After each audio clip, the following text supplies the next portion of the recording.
Gene Wilder was born Jerome Silvermont but changed his name. With blue eyes that big, and hair that untamed, who else could he be? Gene Wildest, I suppose. But you've seen this man do his thing. What made him a star was the modesty of his nuttiness. You had to get a rise out of him. He didn't come prison. Take the court sentencing from Stir Crazy, the 1980 prison break smash in which he and Richard Pryor are framed for robbery and given 125 years. When Mr. Wilder hears the verdict, he pops his eyes and tilts his body forward.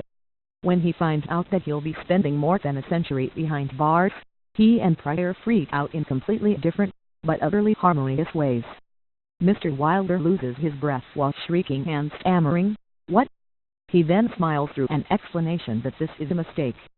Pryor, meanwhile, simply uses his face, then asks, in that half-sober Richard Pryor way, "Have you got the right case?" As Mr. Wilder hopefully repeats their characters' names for the judge, he's calmed down, but is obviously in shock. At some point, he exclaims, "No," and leaves his mouth so agape that the geometry cracks you up. Mr. Wilder, who died on Monday at the age of 83, had a great face for comedy.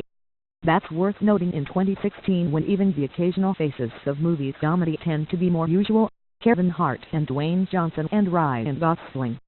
There was no mistaking Mr. Wilder, even when it seemed like putting him in certain roles was a mistake. That's why they put him there.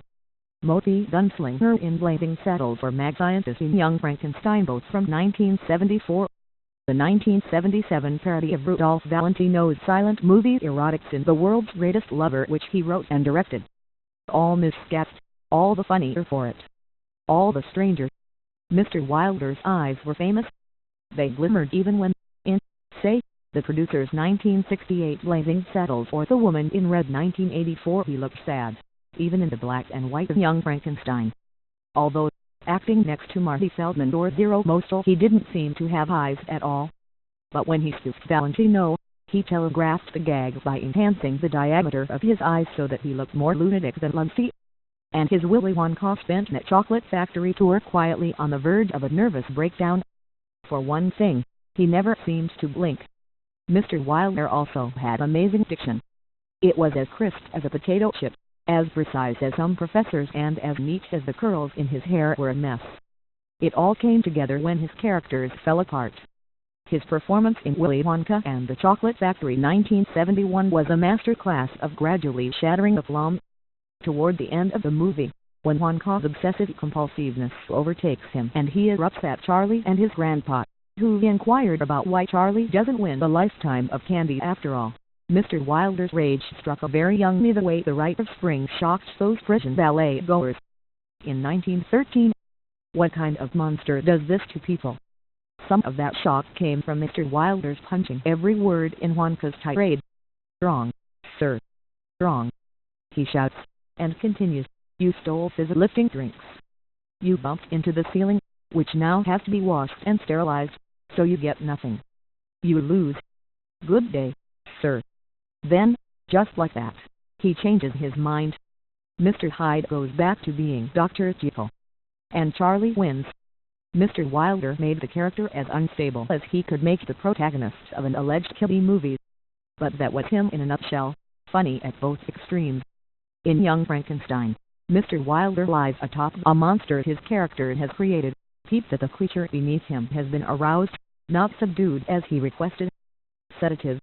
He barks, turning each syllable into a note of aggravated disbelief. Mr. Wilder doesn't have many comedy descendants. He was too much of an original to copy. But there are traces of him whenever Johnny Depp wants to be funny, less as his version of Willy Wonka and more as Ed Wood. Mr. Wilder's unreliable equilibrium suits Mr. Depp. And those four movies Pryor made with Mr. Wilder remain influential for how they literalized the upside of racial integration as conjoined symbiosis. In their movies, they wanted to be funny only together. Mr. Wilder made just under 24 films in his 8 decades. That's a lot of neurosis. But his was something to celebrate. Not many other actors' crack-ups could produce this much confetti. A version of this article appears in print on August 31, 2016, on page C1 of the New York edition with the headline, "Understated Nuttiness and a Face for Humor."